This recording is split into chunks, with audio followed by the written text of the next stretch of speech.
Allez, il est 18h29, je vous invite à vous asseoir pour qu'on soit à l'heure.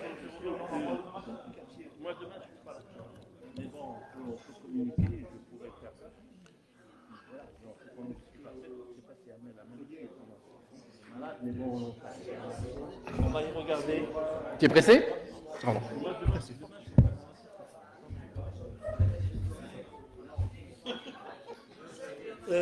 On a mis une délibération, comme je t'avais dit, supplémentaire qui n'est pas à l'ordre du jour, qu'il faut demander s'il faut l'ajouter ou pas. C'est pour la ligne des trésoreries. Enfin, placer la trésorerie. Allez. C'est vachement fort.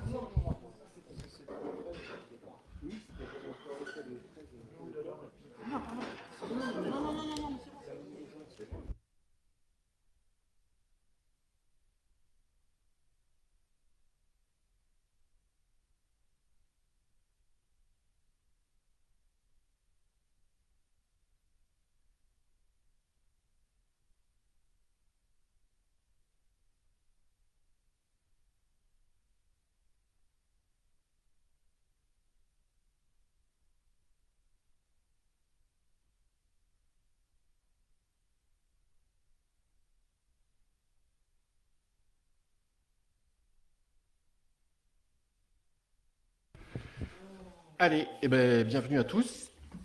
Dans cette salle, on a rapproché un peu les tables. Ça va être un petit peu fort, je pense. Je vais le reculer. Est-ce que ça se règle? Parce que là, je vais en perdre. Non, c'est bon.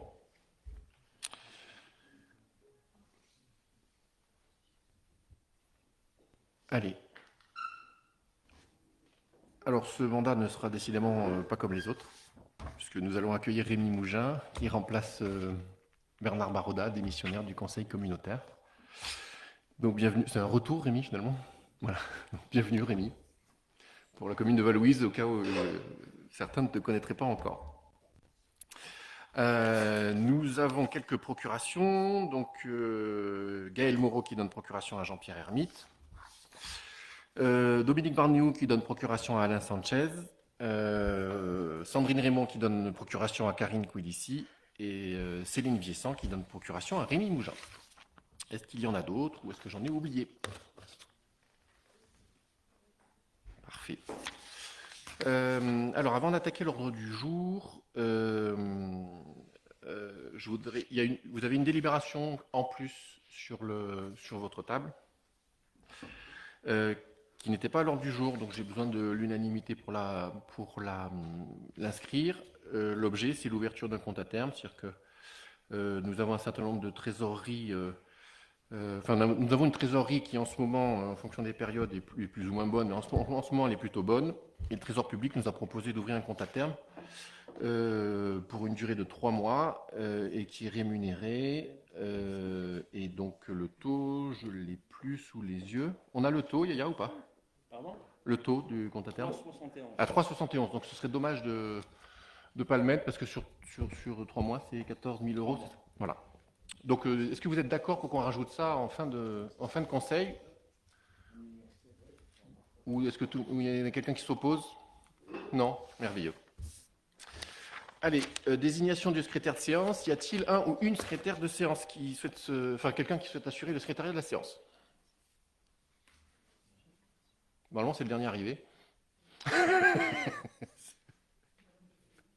Mais il n'y a pas l'enregistrement? Si, mais l'enregistrement est là. Bon, Florence, qu'est-ce que tu veux comme d'habitude ou pas? Allez, y a-t-il un autre candidat? Non. Est-ce qu'il y a des avis contraires pour Florence assure le secrétariat? Des abstentions? Allez, merci pour elle. Donc vous avez reçu le compte-rendu du dernier conseil communautaire qui s'est tenu le 27 juillet dernier. Est-ce que vous aviez des remarques à faire ou des corrections à y apporter? Ok. Y a-t-il des avis contraires pour valider ce compte-rendu? Des abstentions? Merci. Allez, on va commencer par la première délibération. Donc, avec ce qui s'est passé au mois de juillet, il est nécessaire de redélibérer sur la fixation des indemnités de fonction du président et des vice-présidents. Donc, ce qui vous est proposé, c'est de fixer ces indemnités au taux prévu par la loi. Donc, sachant qu'elles sont les taux sont légèrement supérieurs à ce qu'il y avait avant, puisque dans la première partie de notre mandat, au début, on avait conservé la possibilité de rémunérer 2 conseillers supplémentaires, ce qui n'a jamais été le cas, et ce qui ne sera pas le cas. Donc on a proposé de les remettre au taux habituellement en vigueur pour ces collectivités. Donc je vous les rappelle, c'est 41,25 pour le président et 11,75 pour l'ensemble des vice-présidents. Allez, est-ce que vous aviez des questions? Des avis contraires? Des abstentions? Merci. Ah, pardon. Une abstention. Allez, il s'agit de désigner les représentants de la communauté de communes du Pays des Écrins au comité GAL du Grand Briançonnais, donc au nouveau comité GAL. Il nous faut un membre titulaire et un membre suppléant. Donc les anciens membres, c'était Jean Congros de mémoire. Non, moi j'étais au titre du PETR, non? C'était moi. Mais on avait un représentant du PETR aussi.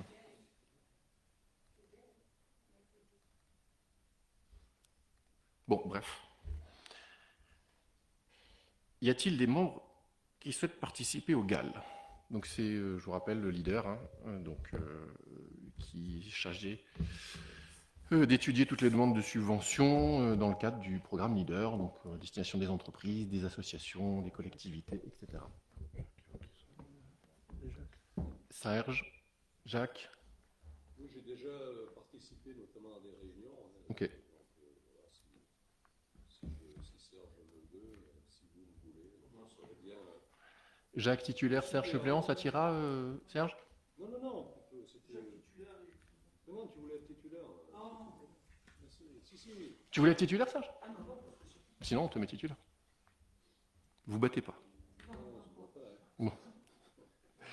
Bon, Jacques titulaire, Serge suppléant, ça te va? Ok. Y a-t-il d'autres candidats? Pardon, parce que pour l'instant, on s'arrange entre nous. Mais... Non? Allez. C'est une nomination, donc il n'y a pas de bulletin secret. Bon. Y a-t-il des avis contraires pour que Jacques soit titulaire et Serge suppléant? Des abstentions? Merci. Allez, la troisième concerne un avenant au marché concernant l'étude de programmation de la Haute École du Bois. Et du coup, c'est Serge qui va nous la présenter. Oui, bon, c'est une délibération qu'on doit repasser, étant donné que il y a un problème de TVA entre la France et l'Italie. On n'avait pas tenu compte de la différence de TVA entre les deux pays. Et il faut repasser la délibération comme on l'avait fait passer il y a quelques temps. Ok. Bon, c'était juste pour ça. Je ne sais pas si vous aviez des questions particulières à nous reformuler sur cette convention. Allez, y a-t-il des avis contraires? Des abstentions? Merci. La 4 concerne la mise à jour des effectifs. Il convient d'adapter quelques postes comme suit. Donc la suppression de postes de technicien créé par la délibération numéro 22 du 19 décembre 2019 et la création d'un poste d'adjoint technique à compter du 1er septembre 2023. Peut-être que Yaya peut nous en dire un petit peu plus sur ce qui est concerné, enfin pas qui, mais quelles sont les fonctions de ces postes. Le poste concerné, c'est l'agent d'exploitation de la station des stations d'épuration. Le titulaire a démissionné en janvier. Il était sur un poste de technicien et le recruté qui arrivera normalement le 1er octobre est dans un grade d'adjoint technique. Il arrive de Marseille, c'est monsieur Nicolas, je ne sais plus son nom, il vient de Marseille. C'est un fonctionnaire de la territoriale qui nous rejoint. Allez, des questions? Des avis contraires? Des abstentions? Merci. Allez, la suivante concerne la déclaration d'inaptitude d'un agent, engagement de la procédure de licenciement. Donc, pour vous rappeler que cet agent, dont je ne peux vous donner le nom, est en arrêt de travail depuis le 13-11-2018. Sa rémunération est la suivante: à plein traitement du 13-11-2018 au 12-02-2019, et à demi-traitement depuis le 13-2-2019 et jusqu'au 31-12-2020. Depuis le 1er janvier, elle n'est plus rémunérée par la communauté de communes du Pays des Écrins. Donc nous sommes légitimement en droit de procéder à son licenciement. Je peux difficilement vous en dire plus, parce qu'on ne peut pas nommer les personnes au sein d'un conseil. Donc si vous avez d'autres conseils, des questions plus précises, vous pourrez nous les poser en dehors d'un conseil public. Oui. Oui, sûr. Oui, et elle est d'accord? Bah oui. Ça lui ouvre après un droit. Le licenciement peut lui ouvrir un droit. D'accord. Voilà. Allez, y a-t-il des avis contraires? Des abstentions? Merci. Allez, la suivante, c'est TOM, exonération facultative au titre de l'année 2024, et ça doit être Alain qui va nous en parler.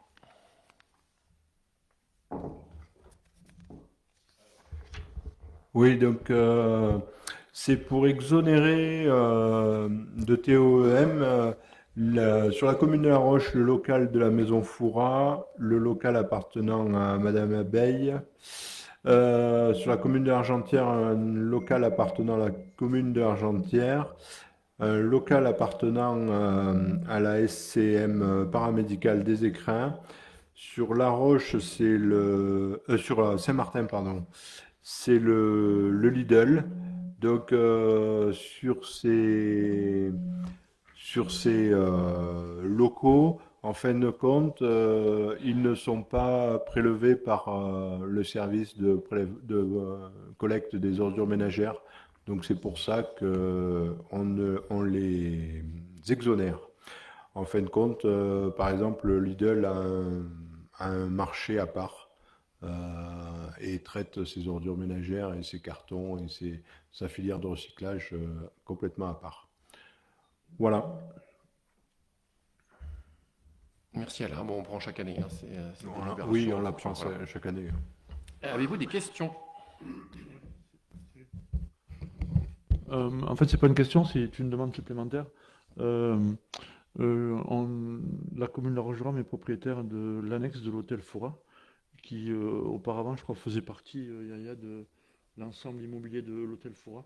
Je souhaiterais qu'il soit exonéré, puisqu'il est dans le même état que l'hôtel. Il y a quelque chose qui appartient à la mairie? Ouais. C'est en face de la maison Massey. Voilà, donc à vérifier. J'ai pas eu l'information aujourd'hui de la part de mes services pour savoir si on était facturé, mais si c'est le cas, ça faisait partie des choses. Voilà, ça faisait partie des bâtiments qui étaient, me semble-t-il, exonérés quand ça appartenait à l'hôtel Foix, à Madame Foix. Eh bien, on regarde si on peut le rajouter. Vous êtes OK pour ça? Pas de souci, Alain? Allez. Donc, c'est les délibérations, et si effectivement on peut rajouter ce bâtiment. Y a-t-il des... Pardon? Non, mais là, on intègre une délibération qui est à l'ordre du jour. Le principe, c'est qu'on puisse les modifier après un débat. Y a-t-il des avis contraires? Des abstentions? Merci. Allez, piscine intercommunale du Pays des Écrins, validation des gratuités appliquées. Et c'est Gilles, du coup, qui va nous en parler. C'est à toi, Gilles. Tu t'étais assoupi, peut-être. Allons-y. Oui, il s'agit de valider les gratuités appliquées à la piscine intercommunale du Pays des Écrins. Gratuité d'accès aux écoles primaires ou territoire du Pays des Écrins. Facturation pour le collège. Gratuité des supports d'accès pour toutes les écoles du Pays des Écrins et hors Pays des Écrins sous réserve de restitution en fin de période. Gratuité des supports d'accès pour les professionnels du paramédical sous réserve de restitution en fin de période. Gratuité des supports d'accès pour les clubs sous réserve de restitution en fin de période hors adhérents. Gratuité sur présentation de bons Concom. En cas de non-restitution du support en fin de période, il sera procédé à une facturation de 5 € par badge. Voilà. Merci. Donc jusqu'à maintenant, on faisait comme ça, puis le Trésor public nous a demandé de valider les gratuités, et notamment c'est pour les badges. Hein. Ouais. On remet les badges, Ouais. il faut que nous les Oui, rende. on donne les badges, si nous ne les rendons voilà. pas, on facturera. Une délibération 5 € qu'on a déjà prise, mais on n'avait pas les badges dedans. C'est les supports. Les supports, voilà. Ouais. Ouais. Allez, y a-t-il des questions? Oui, Martin. Non, j'aurais une question, c'est sur les écoles hors Pays des Écrins, qui, je crois, seraient sous le même même gratuité, on va dire, que du pays des écrins. Quand nous, on a eu des problèmes sur la piscine, on s'était renseigné pour aller sur la piscine de Briançon, enfin essentiellement l'école de Saint-Martin, de ce que je sais. Après les autres, peut-être. Nous, on a eu quasiment, c'est pas une fin de non-recevoir, mais il n'y avait aucun créneau. Et je voulais juste savoir quelles étaient les écoles non pays des écrins qui venaient dans notre piscine gratuitement. Et nous, c'était compliqué qu'on puisse y aller au moment où il y a un problème de piscine. Alors, c'est pas la piscine est payante, c'est juste le support qui est gratuit. Parce que comme ils nous le rendent en fin de saison, en fait, les piscines hors pays des écrins ont toujours payé, elles continueront à payer, mais on fait la gratuité sur le support, c'est-à-dire qu'on ne va pas leur demander 1 euro pour après leur restituer 1 euro, en fait. Voilà. Ok, merci. Avec plaisir.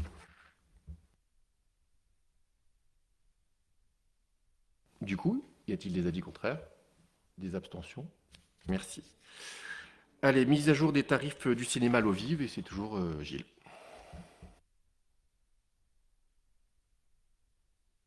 Si j'allume pas. Les tarifs suivants à compter du 1er octobre 2023. Tarif plein 7 euros. Tarif jeune moins de 12 ans 4 euros. Entrée, carte 10 entrées 60 euros. Carte 12 entrées, association, comité d'entreprise 60 euros. Carte 12 entrées, ciné minot 40 euros. Support carte 2 euros. Carte 4 entrées, festival et autres manifestations cinéphiles 20 euros. Tarifs spéciaux, carte étudiant, senior, 70 ans et plus, ciné chèque, ciné lecture, ciné culture, 5 euros. Tarif pour projection d'un film non labellisé, 5 euros. Location lunettes 3D par séance, 1 euro. Projection pour les élèves pendant le temps scolaire, y compris le collège, 2,80 euros. Fête du cinéma, 4 euros. Printemps du cinéma, 2 euros. Tarif de location de la salle du cinéma par demi-heure d'occupation, 40 euros. Alors, tarif et spectacle, c'est selon les conventions. La vente d'affiches, grande affiche, 4 euros. Petites affiches, 2 euros. Voilà. Merci pour ces tarifs complets. Allez, est-ce que vous aviez des questions? Des avis contraires? Des abstentions? Merci. Allez, la 9 qui concerne la convention relative au partenariat avec le Master 2 Gestion durable des territoires de montagne du pôle universitaire de Gap pour les activités de pleine nature. Et c'est toujours Gilles qui va nous en parler. Alors, le président rappelle que la commission activité de pleine nature a validé le 9 mai puis le 12 septembre le partenariat avec le pôle universitaire de Gap et le sujet de travail. Dans le cadre de l'atelier de rentrée des étudiants, la communauté de communes du pays des écrins a souhaité monter un partenariat avec le master gestion durable des territoires de montagne afin de renforcer le lien université et collectivité, mettre en situation professionnelle des étudiants, obtenir un rendu qui pourra guider la communauté de communes du pays des écrins dans sa politique relative aux activités de pleine nature. Cet atelier s'échelonne de septembre à janvier et verra entre 3 et 5 étudiants travailler sur le territoire à raison d'1 jour par semaine environ. Le sujet sélectionné par la commission parmi les listes d'une dizaine de sujets présentés par le service activité pleine nature est le suivant. Comment fédérer les socio-professionnels autour des activités de pleine nature? Ce travail aura pour objectifs principaux d'améliorer qualitativement les itinéraires en gestion, de renforcer les relations réciproques collectivités professionnelles, d'améliorer, d'après les socioprofessionnels, la connaissance des actions réalisées et menées par la communauté de communes du pays des écrins. Il est important de rappeler que ce travail demeure un exercice pédagogique et qu'il ne se suffira pas à une mission du bureau d'études. Le conventionnement établi entre l'université et la collectivité permet de mettre à disposition les étudiants. Pour autant, la communauté de communes du pays des écrins va prendre en charge des frais induits directement liés à la commande initiale. Ces frais seront essentiellement des frais de déplacement et de repas. La communauté de communes s'engage à prendre à sa charge au moins 6 trajets entre Gap et le pays des écrins et les frais des repas du groupe étudiant sur les journées où ils seront présents sur le territoire. D'autres frais induits pourront être éventuellement pris en charge par la collectivité dans un cadre raisonnable et proportionné à la mission des frais, impression de communication, etc. Et aujourd'hui, on a rajouté le projet de convention. Donc, c'est à peu près ce qu'on a expliqué là. Hein. Tu peux nous le lire? Je t'en fais cadeau. Tu le liras tout seul ce soir. Merci. Allez, est-ce que vous aviez des questions sur ce partenariat? que ce qui est en jaune, qui est surligné en jaune. Ouais. Ou plus haut. Non, mais Pas de questions? Des avis contraires? Des abstentions? Allez, merci. La nef Ségarel-Moreau, mais du coup je vais la faire. Donc il s'agit d'une signature de convention de transfert de maîtrise d'ouvrage entre la communauté de communes du Pays des Écrins et la commune de Puy-Saint-Vincent pour permettre la conception et la réalisation des locaux à destination des services sur piste de la station de ski et la réhabilitation de la salle polyvalente. Donc juste pour vous rappeler que nous avons travaillé et nous allons travailler de manière plus précise sur la création d'un centre médical à Puy-Saint-Vincent, que le bâtiment qui nous est mis à disposition pour ce centre médical, c'est l'emplacement de la salle polyvalente à 1600, et qu'en même temps... Oui, il y a dessus, oui. Au-dessus, et qu'en même temps, la mairie souhaitait pouvoir rénover la salle polyvalente et créer un local adjacent à la maison médicale pour le service d'épite, pour accueillir les blessés, les trier et éventuellement les laisser partir à l'hôpital ou les diriger vers le centre médical qui sera juste à côté. Donc ces deux, la rénovation et la réalisation des locaux à destination des services sont à la charge de la commune, mais comme les travaux ne peuvent se faire qu'ensemble, la commune nous donne la maîtrise d'ouvrage déléguée. J'ai bien tout dit? Parfait. Avez-vous des questions? Oui, est-ce qu'on ne va pas se faire retoquer par la préfecture comme pour la MOD? Alors, non, parce qu'en fait, on va faire différemment. C'est eux qui vont payer et c'est eux qui vont décider, en fait. Tu sais, c'était la question de... D'accord. La MOD est toujours possible, pas dans la manière dont on les avait envisagées, notamment pour le stade de foot, c'est-à-dire qu'on prend en charge toutes les dépenses et à la fin, vous nous remplacez avec l'autofinancement. Là, c'est la maîtrise d'ouvrage déléguée, mais c'est la commission d'appel d'offres de la Puy-Saint-Vincent, c'est eux qui paieront directement, etc. Voilà la différence qui fait que c'est des MOD au moins d'intérêt que ce qu'on a pu faire pour les uns et les autres. Allez, des questions? Des avis contraires? Des abstentions? Merci. Allez, demande de subvention au département des Hautes-Alpes pour l'aide à l'investissement, construction du bâtiment à destination des logements à habitat inclusif et des locaux à caractère social à l'Argentière-l'ABC, donc pour l'association VVCS. On est en train de rassembler un ensemble de financements pour pouvoir boucler ce projet et qu'il soit économiquement viable pour l'association. Donc l'estimation est d'1 657 721 €. Et en l'occurrence, le département des Hautes-Alpes pourrait nous accompagner à hauteur de 30%, c'est-à-dire de 497 316 €.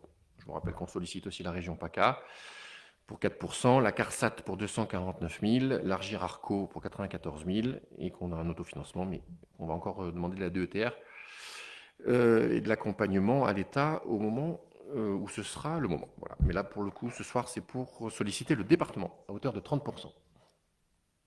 Avez-vous des questions? Y a-t-il des avis contraires? Des abstentions? Merci. Allez, projet le mouvement de la montagne et la fonte des glaciers. Je crois que c'est Michel Frison qui va se charger de ça. Oui, c'est un projet culturel qui est porté par le centre socioculturel.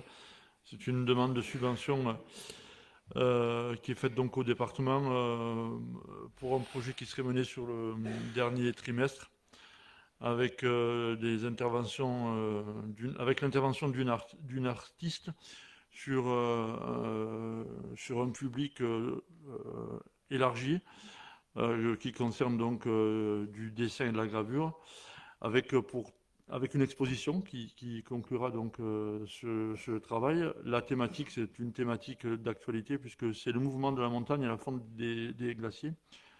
Ce qu'on peut dire, c'est que ce projet ne coûte rien à la communauté de communes puisque les achats que vous voyez dans la délibération seront adaptés à la subvention du conseil départemental et le coût du personnel, c'est simplement de la valorisation du personnel qui est déjà en place.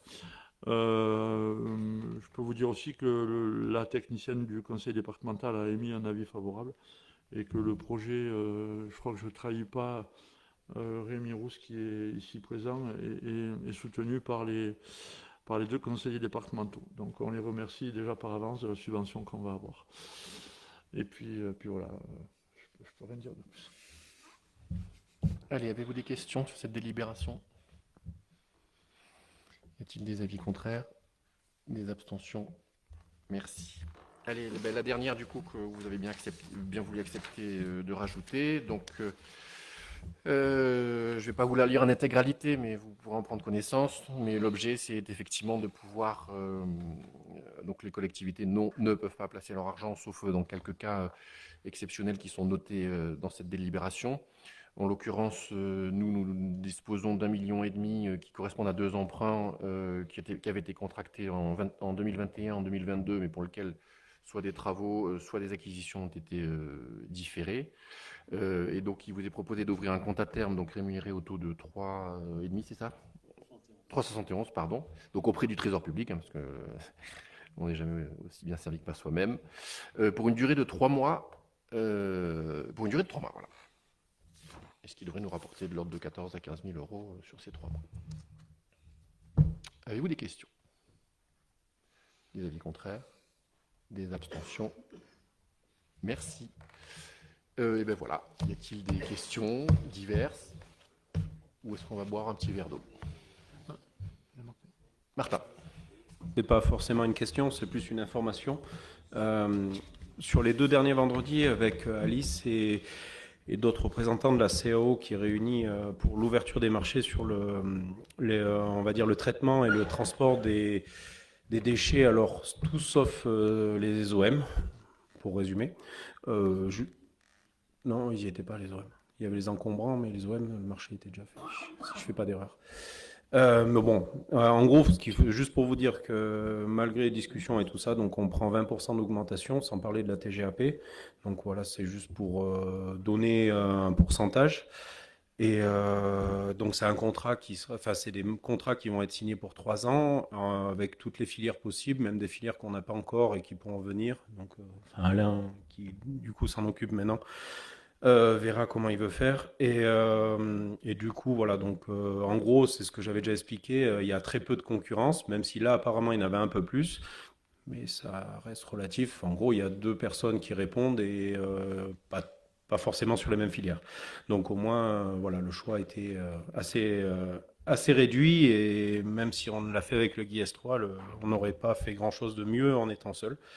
Voilà, et juste pour vous donner l'info, on s'est vu en comité technique pour on va dire, pour le comité technique du Sumitonga, et le choix que nous avons émis, parce qu'on se retrouve dans une situation où il y aurait quasiment plus de personnel au 1er janvier 2024, qui est demain, on peut avoir une pensée quand même pour le personnel qui essaie de faire au mieux son travail, malgré ce qui peut toujours être dit. Et donc, du coup, on va proposer des contrats donc à la personne qui est, on va dire, coordinatrice sur une durée de 3 ans, si je ne me trompe pas, en précisant qu'il peut avoir une évolution dans le sens qu'on décidera nous, enfin nous, le vote du conseil. Et on va aussi embaucher quelqu'un pour remplacer celui qui s'occupe de tout ce qui était biodéchets, en l'occurrence ce qui a été mis en place à Puy-Saint-Vincent, et plein d'autres choses que j'ai pas en tête, je vais pas faire une liste. Donc pareil, en lançant un recrutement, en précisant qu'il pourra avoir des évolutions en termes de répartition de compétences entre les 2 EPCI.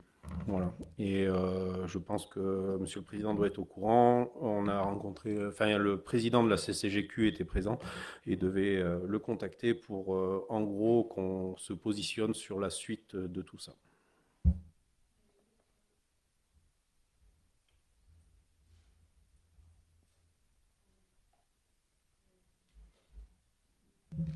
Il y a juste une autre information, vous tenir au courant aussi qu'on est susceptible d'avoir une subvention à hauteur de 600 000 euros pour les fonds verts biodéchets qui émanent de l'ADEME et de la région, et donc au Sumitonga. Et c'est la plus grosse subvention de l'ADEME et la région donnée au Sumitonga sur le territoire PACA. Voilà. Donc on espère qu'on pourra avoir cette subvention, parce que c'est quand même très important pour le développement de la collecte des biodéchets qui est obligatoire. Ok, merci pour ces infos. Non, c'est tout. On avait évoqué entre les maires la question de la surtaxe des taxes d'habitation, donc qui sont appliquées qu'aux résidences secondaires, sauf pour l'Argentière. Donc on avait en tout cas discuté de ça et décidé que chacun serait libre de fixer le taux, mais que voilà. Donc, je crois que c'est parti un peu dans tous les sens, mais on s'était dit entre 5 et 10, il y en a qui sont allés à 30, il y en a qui sont restés à 5, il y en a qui n'ont pas voté. Bon, en tout cas, voilà, ça fait partie. 40? Qui a voté 40? Non. La Roche, ouais. Pardon? Oui. Non, je parle de chaque commune. Voilà. Bon, on s'est dit directement à ce qu'on pourra faire sur l'habitat hein, et sur la réunion qu'on a eue en début de semaine sur l'OPA et tout ça, en espérant que cela permette d'amener un peu des moyens et puis que surtout l'État qui lui-même va collecter un certain nombre de choses rende un petit peu cet argent sur des opérations d'habitat qui nous permettront de maintenir de l'habitat permanent ici, compte tenu des difficultés. Voilà. Allez, est-ce qu'il y avait d'autres questions? Non, c'est bon. De ce côté, tout le monde est OK? On a quelque chose à dire? Bon, ben voilà, je vous remercie. On a prévu quelque chose là? Non, eh ben, on peut rester. Oui. On n'est pas obligé. Oui.